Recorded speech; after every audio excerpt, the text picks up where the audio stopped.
بسم اللہ الرحمن الرحیم۔ السلام علیکم معزز طلباء کرام، آپ سب کیسے ہیں؟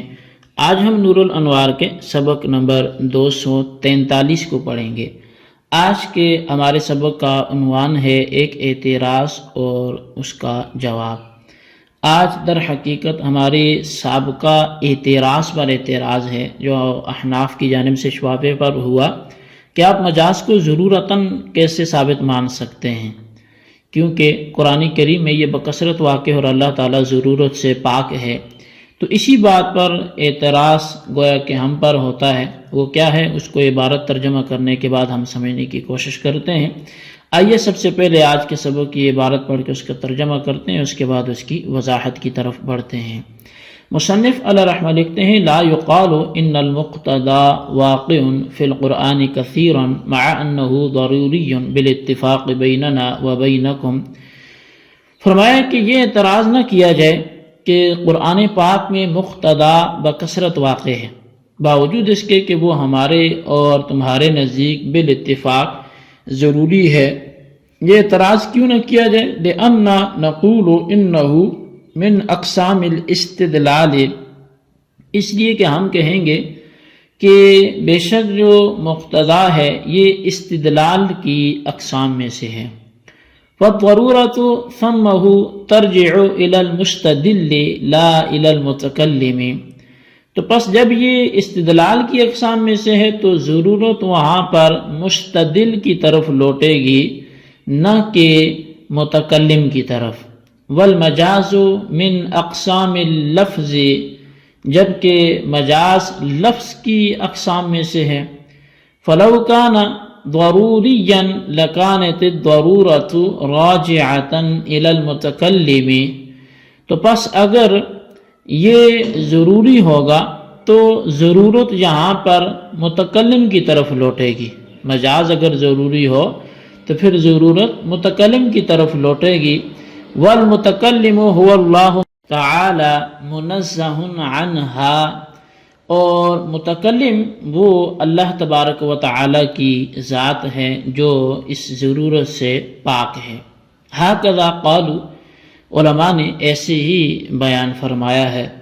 والانصاف ان المتکلم یتلفظ بالمجاز مع قدرته على الحقیقة لرعایت بلاغات ومناسبات لم تکن فی الحقیقة، اور انصاف کی اگر بات کی جائے تو وہ یہ ہے کہ بے شک متکلم مجاز کا تلفظ کرتا ہے حقیقت پر قدرت کے باوجود، وہ ایسی بلاغت اور مناسبات کی رعایت کی وجہ سے لم تکن فی الحقیقت، جو بلاغات یا جو مناسبت حقیقت میں نہیں ہوتی۔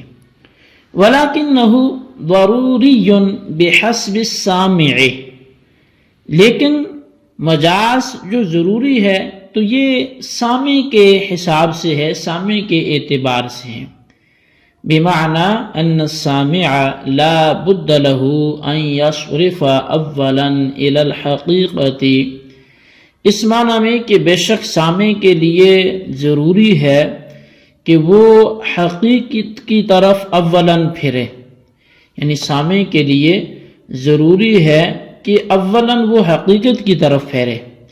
فَإِذَا لَمْ يَسْتَقِمْ حملہ علیہ فحینئذ یصرفہ الی المجاز، تو پس جب کلام حقیقت پر محمول کرنا درست نہ ہو اس وقت پھر اس کو وہ مجاز کی طرف پھیر دے۔ جی طلبہ کرام، یہ ہمارے آج کے سبق کی عبارت اور اس کا ترجمہ تھا جو آپ نے سماعت کیا۔ آئیے اب اس کی وضاحت کی طرف بڑھتے ہیں۔ اچھا، اس عبارت میں جیسے میں نے پہلے کہہ دیا کہ ایک اعتراض کا جواب دینا مقصود ہے۔ اعتراض کا حاصل یہ ہے کہ آپ نے مجاز کو ضروری ہونے سے نکالنے کے لیے یہ کہا تھا کہ مجاز قرآن پاک میں بکثرت واقع ہے، اور قرآن پاک میں یہ متعدد مقامات پر موجود ہے، اور قرآن پاک میں کسی چیز کا کثیر ہونا، بکثرت موجود ہونا اس بات کی دلیل ہے کہ وہ چیز ضرورتاً ثابت نہیں ہے، کیونکہ اللہ تبارک و تعالی ضرورت سے پاک ہے، عجز سے پاک ہے، وہ نقص سے پاک ہے۔ لیکن ہم اعتراضاً احناف آپ کے حوالے سے یہ کہتے ہیں کہ مقتدا یعنی کہ اقتداء النص بالاتفاق یہ ضروری ہے، مگر اس کے باوجود بھی یہ قرآن پاک میں بکثرت موجود ہے۔ مثلا کفارہ ظہار کے موقع پر اللہ تبارک و تعالی نے فرمایا ہے فتحریر رقبۃ، کہ ایک غلام کو آزاد کرنا ہے۔ اب ایک رقبہ کا آزاد کرنا یہ فتحریر رقبۃ میں ارشاد ہوا، لیکن کلام کو شرعاً صحیح کرنے کے لیے نص اس بات کا تقاضا کرتی ہے کہ یہاں رقبہ کے بعد مملوکۃ کی قید ملحوظ ہو، اس لیے کہ رقبہ مملوکہ کی آزادی تو واقع ہو سکتی ہے، لیکن رقبہ غیر مملوکہ کی آزادی وہ تو واقع ہی نہیں ہو سکتی، جیسا کہ حدیث میں ہے کہ لا عتق فیما لا یملک ابن آدم، کہ جس کا ابن آدم مالک نہیں ہے وہ آزاد نہیں ہو سکتا۔ تو اب اس سے یہ ثابت ہے کہ آزاد شخص کی آزادی تو نہیں ہوگی، تو جو رقبہ مملوک ہوگا اسی کی آزادی ہوگی۔ تو پس آیت میں مملوکۃ کی قید یہ مقتدا ہے، یعنی اقتداء النص کے طور پر کلام کو شرعاً صحیح کرنے کے لیے ضرورتاً یہ لفظ ثابت ہے۔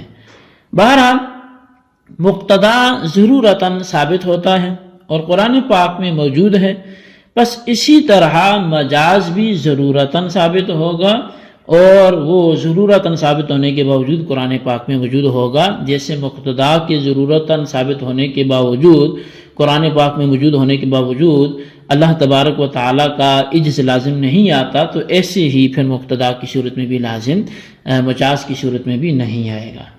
اب یہ اعتراض تھا، تو اس کا جواب یہ ہے کہ مقتدا استدلال کے اقسام میں سے ہے۔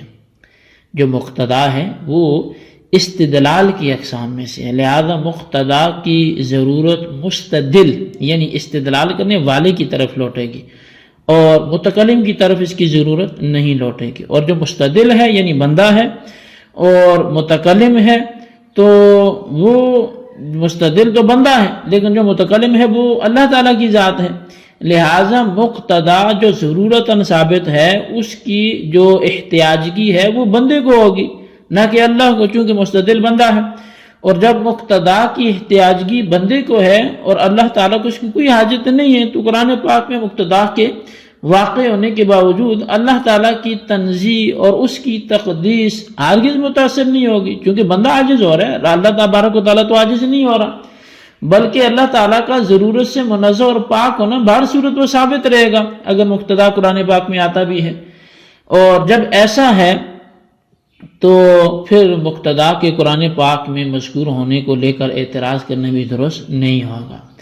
اور رہی بات مجاز کی، تو وہ تو لفظ کے اقسام میں سے ہے، لہٰذا مجاز اگر ضرورتاً ثابت ہوتا ہے تو یہ ضرورت متکلم کی طرف لوٹتی ہے، اور متکلم وہ ذات خدا بندی ہے، اور ذات خدا بندی ضرورت سے مبرہ اور منزہ ہے، پس ثابت ہوا کہ مجاز ضروری نہیں ہے، یعنی مجاز ضرورتاً ثابت نہیں ہے۔ شارح علیہ رحمہ نے کہا کہ علماء کرام کی یہی تحقیق ہے، لیکن میرے نزدیک انصاف کی بات یہ ہے کہ متکلم حقیقت پر قدرت رکھنے کے باوجود مجاز کو اس لیے استعمال کرتا ہے تاکہ اس سے بلاغت کے قواعد اور کلمات کے باہمی روابط کی رعایت ہو سکے، کیونکہ حقیقت میں یہ چیزیں مفقود ہوتی ہیں۔ حاصل یہ کہ متکلم کے اعتبار سے مجاز ضروری نہیں ہے، البتہ مخاطب کے اعتبار سے مجاز ضروری ہے، اس طور پر کہ مخاطب اور سامع کے لیے یہ بات لازم ہے کہ وہ کلام کو اولاً حقیقت کی طرف پھیریں اور حقیقت پر محمول کرنے کی کوشش کریں، لیکن جب حقیقت پر کلام کو محمول کرنا یہ درست نہ ہو تو کلام کو لغو ہونے سے بچانے کے لیے اس کو مجاز پر محمول کریں گے۔ پس مجاز بھی مقتدا کی طرح سامع کے اعتبار سے ضروری ہوگا اور متکلم یعنی اللہ تبارک و تعالیٰ کے اعتبار سے ضروری نہیں ہوگا، اور جب مجاز اور مقتدا اللہ تبارک و تعالیٰ کے اعتبار سے ضروری نہیں ہے تو ان کا قرآن پاک میں مذکور ہونا ہرگز غیر مناسب نہیں ہوگا۔ جی طلبہ کرام، یہ ہمارے آج کے سبق کی عبارت ترجمہ اس کی وضاحت تھی جو آپ نے سماعت کی۔ اس کو اچھی طرح سمجھیں اور اس کے خلاصے کو اپنے رجسٹر پر لکھیں، بالخصوص ان سوالات کے جوابات بھی دیں۔ سوال نمبر 1 یہ ہے کہ احناف پر کیا اعتراض ہوتا ہے اور کس بنیاد پر ہوتا ہے، کچھ تعلق واضح کریں۔ اور سوال نمبر 2 یہ ہے کہ والانصاف وان المتکلم سے شارح کیا فرمانا چاہتے ہیں، اس کی وضاحت کریں۔ اللہ تبارک و تعالیٰ سے دعا ہے جو کچھ ہم نے پڑھا سنوں سے یاد رکھنے کی توفیق نصیب فرمائے، آمین بجاہ النبی الامین صلی اللہ علیہ وسلم۔